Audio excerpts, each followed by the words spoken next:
Kwenkwana ithile eyayihlala noyise ngaselwandle yafuna ukuzenzela elayo iphenyane elincinci elingaphantsi ngobukhulu kweliya likayise. Yayimane isiya kudada elwandle xa amaza engekho dlongodlongo. Ngamhla uthile yathi sadada amaze mkanalo iphenyane layo. Yakhala inobuhlungu, yagoduka ilila. Ngamhla uthile yathi hamba esitratweni kwivenkile ethile yalibona iphenyane lifana nqwa neliya lakhe. Waya kuthi kunovenkile, novenkile ndinike iphenyane eli lam.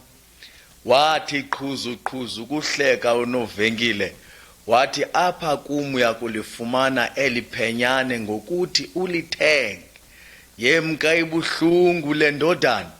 Yathi yakufika ekhaya yaqokelela imali kuba yayizimisele ukuyalithabatha iphenyane layo. Yathi yakuba ifumene imali yalithabatha iphenyane, yakulithabatha kunovenkile iphenyane elo. Unovenkile walinika.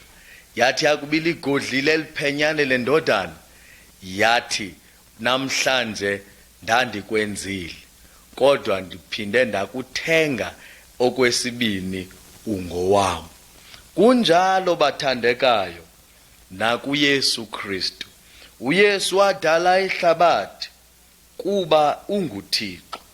Wadala thina kodwa asizanga samthanda. Siye salahleka semka kuye njengela phenyane. Wayehlupheka kangakanani uYesu xa singamfuni, esibona sisimka kuye. Wayesifunela kuye, kodwa naye wayesazi ukuba wothi ukuze asifumane asithenge.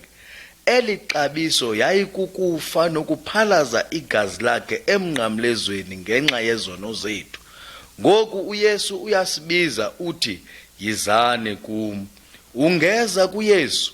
Indlela yokwenza oko kukumamkela uxhomekeke kuye njengomsindisi wakho, owakufelayo ukuze akusindise. Waze wavuka kwakhona ekufeni, uyaphila ukuncedisana nawe imihla ngemihla. Zilahlele ezandleni zakhe, wothi ube ngowakhe okwesibini, kuba wakudala waze waphinda wakuthenga kwakhona wangowakhe.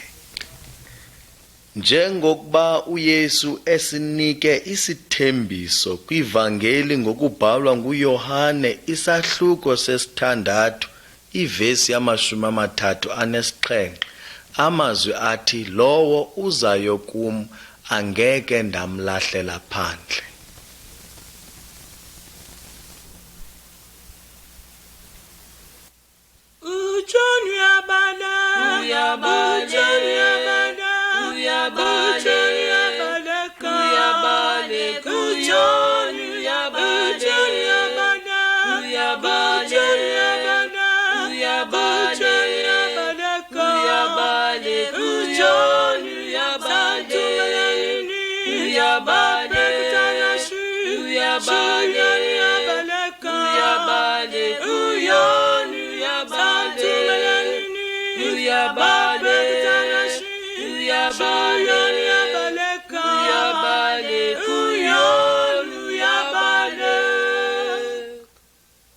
Nakha nevangela abali libuhlungu lehle lindoda yayizama ukusuka kuThixo. Xa ucinga kwakungenxa yantoni? Kungokuba yayingafuni kuphulaphula uThixo besisigidimi sakhe. uThixo wathi kuyona ngenye imini, suka uye kwisixeko iNiniva, ubaxelele ukuba ndibubonile ububi benkohlakalo yabo. Kodwa uYona wayengavumi ukwenza oko, wemka ebusweni bukaThixo. Efikile wathenga itikiti lenqanawa elwandle, waziqhusheka kwikona ethile eqinisekile ukuba usindile walala. Ngaba ucinga ukuba uYona wayenokuzimela kuThixo? Masikhe simqwalasele. Yemka inqanawa, ayithobe ihlisa ngokuzola inqanawa maza. Kodwa kwathi ethubeni kwegqi isaqhwithi yaqala ukuzika inqanawa. Baqhiphuka umbilini oomatilose, abiza kwizithixo zabo, kodwa azizanga zibancede. Ngaba kungenxa yesenzo esigwenxa sikabani bethu? Babuzana, uphi laa mfo?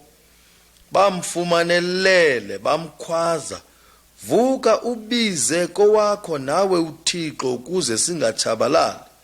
Bambuza, ungubani, usiyaphi? Wacacisa uYona ukuba ukhonza uThixo ophilileyo, nto nje uzimele wemka kuye uThixo. Watsho esithi kungenxa yesenzo sakhe ndiphosene elwandle ukuze luzole. Babesoyika ukuyenza loo nto kuba becinga into buyakurhacu, kodwa kwakusele inqanawe ngoku izika ngokukhawuleza. Bamthabatha bamphosa elwandle, lazola ulwandle. Wenzeka ummangaliso, waginywa yintlanzi. Ndiqinisekile wayengafuni ukuba sesiswini sentlanzi iintsuku ezintathu. Ndiqinisekile nokunuka kwakungemnandanga, kodwa wayeqinisekile uba yonke le nto yenzeka ngenxa yesenzo sakhe. Wathandaza kuThixo, ndohlala ndibulela igama lakho. Ndiyakukwenza konke ebendikuthembisile. Ndiyakwazi nguwe kuphela onokundisindisa. Wakubona uThixo ukuguquka kaYona, yamhlanzela unxwemeni intlanzi. Yiqinisekile wakukholwa uYona ngoku okwenziwe nguThixo. Wangxama ukuya eNiniva, waqala ukushumayela ngenxa yokuba abo bantu wayethunywe kubo amakhulukhulu amawaka, abadala nabancinane, baqala ukucela uxolo lwezono zabo ngomthandazo kuThixo. Ngenxa yomntu omnye saphila isizwe. Ngoku uThixo usixelela nto nathi njengoko wayenyule uYona. uThixo ufuna ukuba amaKristu onke, bonke abantwana bakhe, babe zizigidimi, baxelele wonke umuntu ngevangeli. Ivangeli zindaba ezimnandi zokuba uYesu angasisindisa ezonweni zethu. Elizwini lakhe uThixo usinike lo myalelo, hambani, oko kukuthi wena uye kulo lonke ilizwe ushumayele ivangeli kuyo yonke indalo. Mamela esi sandi. Ngaba unolwazi lokuba sisilwanyana siphi esi? Ewe, yidonki. Ebukhwenkweni bukaSamuel esi sandi sasiqhelekile siva rhoqo. Kwakungekho zimoto, ololwe nonqolontaka ngoko. Ngaba unomdla wokwazi ngoSamuel?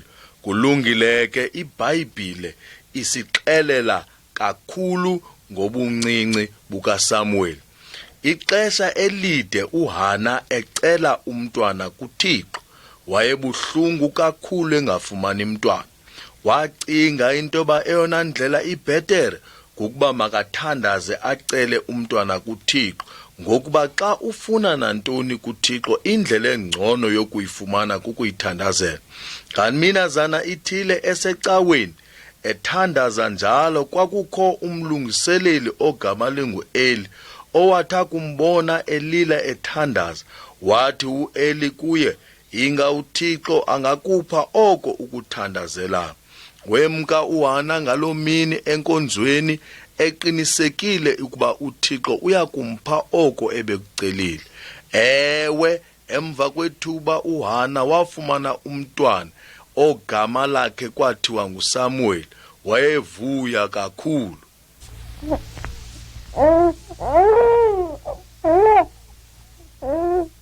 Naxa wayekhala, akazanga kulibala wayekuthembise uThixo ukuba akuba mdala womsa etempileni kaThixo.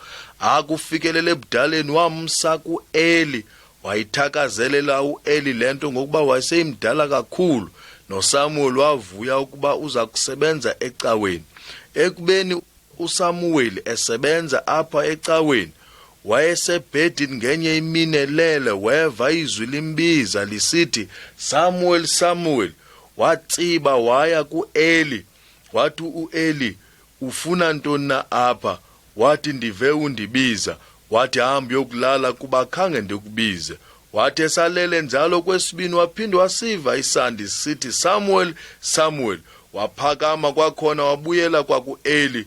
U-Eli ukuqondile oku intoba kusenokwenzeka intoba lo mntwana uyaphupha.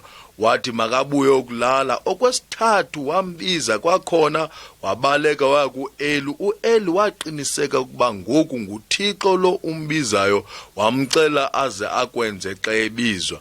Xa wabizwa uThixo kwakhona, waphendula ngokukhawuleza wathi uSamuel, thetha Nkosi, isicaka sakho siyeva. Waza uThixo wamxelela oko wayefuna akwenze uSamuel. Wakhula kakhulu ethembekile, waye noThixo wayemthanda. Ndiqinisekile awukamva uThixo ethetha nawe ngokucacileyo ukuze zive indlebe zakho, kodwa mamela lo ufuna ukuva uThixo ethetha, hayi ngendlela zakhe kodwa enhlizweni, kuba uyathetha nathi uThixo. uThixo ufuna ukuhlala enhlizweni yakho ukuze ukwazi ukuva xa ekuxelela ukuba umelwe kukuba njani ukuze ulunge. Mamela ngoku uthi kuwe, ndimi emnyango wenhliziyo yakho, ndiyankqonkqoza, ndilindele ukuba undivulele. Ndohlala nawe amaxa onke, ndikuncedise ekuhambeni nasekundikholiseni. Ndoda ithile inonyana ababini awathi wabohlulela yonke imfuyo yakhe ngokulinganayo. Akubanga ntsuku zininzi emveni koko unyana omncinane wathengisa konke ayonako waya kwilizwe elikude.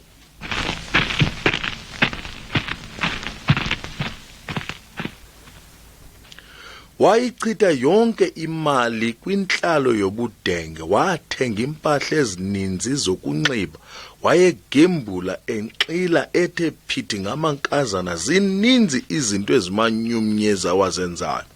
Emveni koko kwafika indlala kwelo lizwe, kwanyanzeleka intoba makaqeshe. Wafumana umsebenzi wokwalusa ihagu.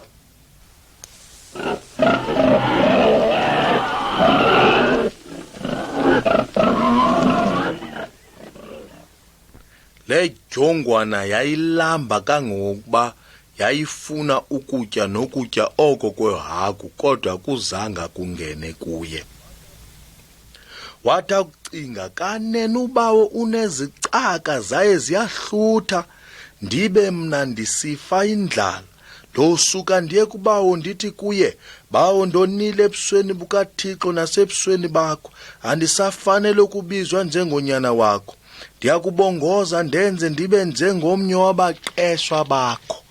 Watsho wemka kolo lizwe wabuyela kuyise.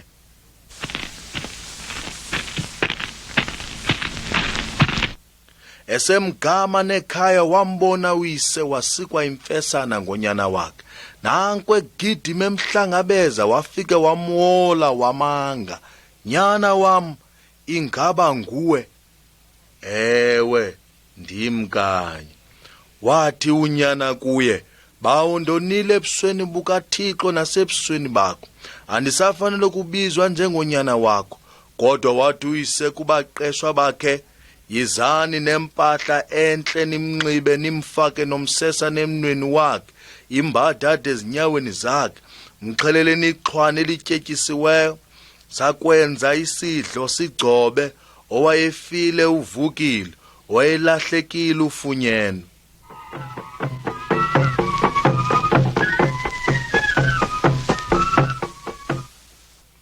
Walenza elibala uYesu ebonisa uthando asithanda ngalo uThixo. Ufuna sibuyele kuye, sibe sifana nalonyana welibali, siye semka elowo waya kweyakhe indlela. Nangona singaboni uThixo asithanda. Xa indodana enezono yaguquka, uyise wayamkela ngovuyo. Ngokunjalo nakuthi uThixo ufuna sibuyele kuyo, ngenxa yesizathu wathumela uYesu Kristu kusibuyisela kuye. uYesu wafa emnqamlezweni, weva inhlungu zokufa ethwele izono zethu, wafumana isohlwayo esifanele ukwenziwa kuthi. Ngenxa yokuthwala kwakhe ke sikhululwe. Ukuba sithi sizivume kuye ukuba singaboni sizinikele kuYesu, wosicoca zisule zonke izono zethu. Kuye kuphela indlela eya kuThixo. Kufuneka sizidanele izono zethu, sinako uthetha kuThixo sithi, "Oh Thixo, ndingumoni, kodwa ndiyakholelwa kuYesu owafayo ethwele ityala lam. Ndincede undixolele egameni likaYesu. Ndiyazohlwaya ngenxa yesono sam. Ndolandela uYesu yedwa. Ndifuna ube ngubawo wam. Ndenze omnye wabantwana bakho, ngoYesu Kristu. Amen."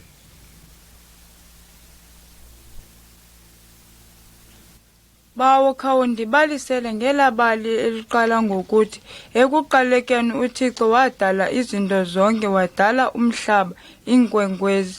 Wadala ilanga, inyanga, wadala imithi, iintaka nezilwanyana, waza emva koko wadala umntu, indoda yokuqala nomfazi wokuqala.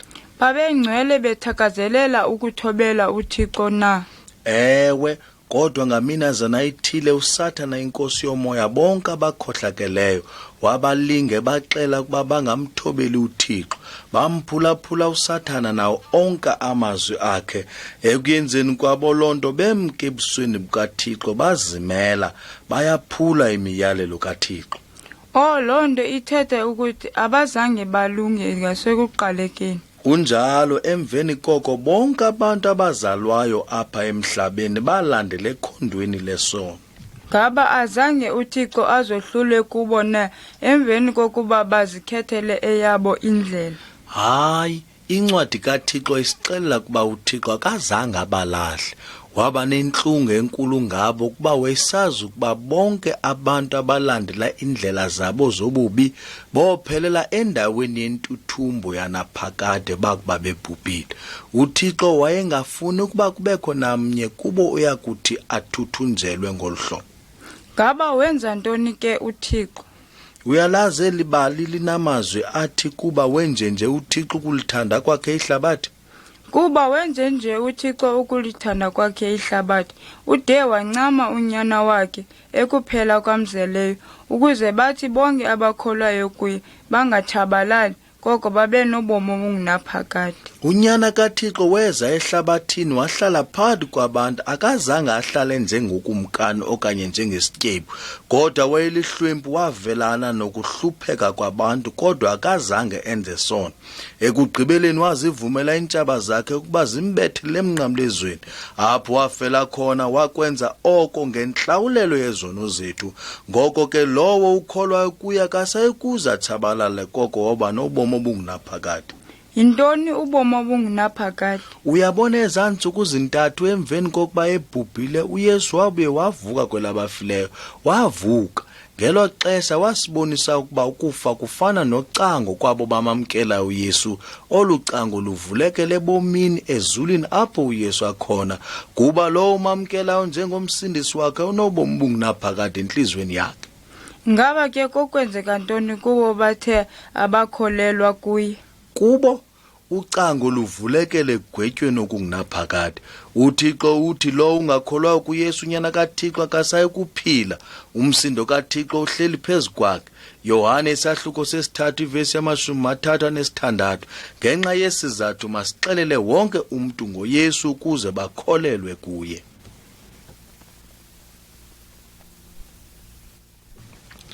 Mhlobo wam, ndifuna ukukuxelela ngento emangalisayo eyakhe yenzeka kweli lizwe.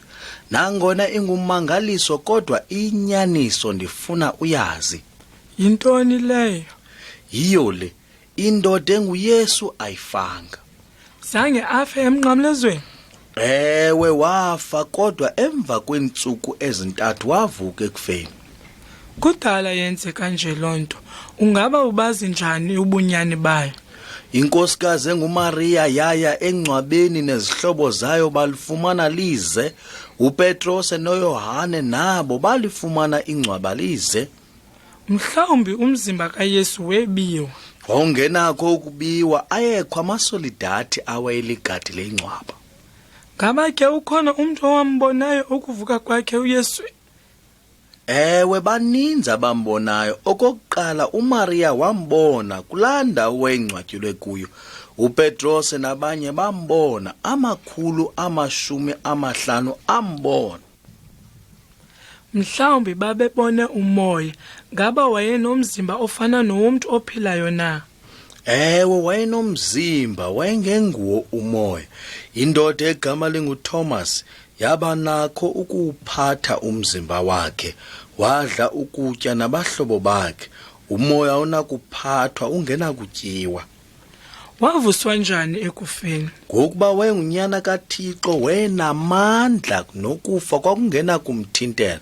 Uvuko lwakhe lwabonakalisa ukuba ukoyisile ukufa. Ilizwi likaThixo lithi ukuba ngaba uYesu akavuswanga kwelabafileyo, alukho usindiso. Mayibongwe iNkosi, iyaphila, unamandla ngaphezu kokufa. Ngaba amaKristu ayakoyika ukufa ke? Hayi, umKristu ogqibeleleyo akakoyiki ukufa. Uyazazi ukuba uyakuya ezulwini ayokuba noYesu. Uphi uYesu ngoku? Usezulwini. Ukuba ngaba ke usezulwini, makube ukude kakhulu ebantwini bakhe abasehlabathini. Akunjalo, usezulwini, kodwa umoya wakhe uhlala entliziyweni yalowo nalowo umthembileyo, yaye usifundisa intando yakhe, usenza somelele ukuze singawi kwindlela eya ezulwini. Ngaba uYesu uyakubuya eze kwakhona apha emhlabeni? Ngenye imini uzobuya azokuvuza wonke umntu, bonke nabo bafayo kwakunye nabo boba besaphila. Uyakubathumela abakhohlakeleyo kwindawo yentuthumbo kaSatani, abo bamthembele kuYesu bohamba naye baye ezulwini ngonaphakade. Uyakubuya nini?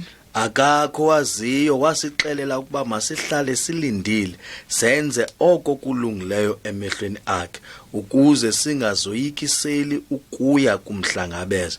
Ngoko mcela kuxolele izono zakho, afake umoya wakhe kuwe ukuze ube ngumntwana wakhe.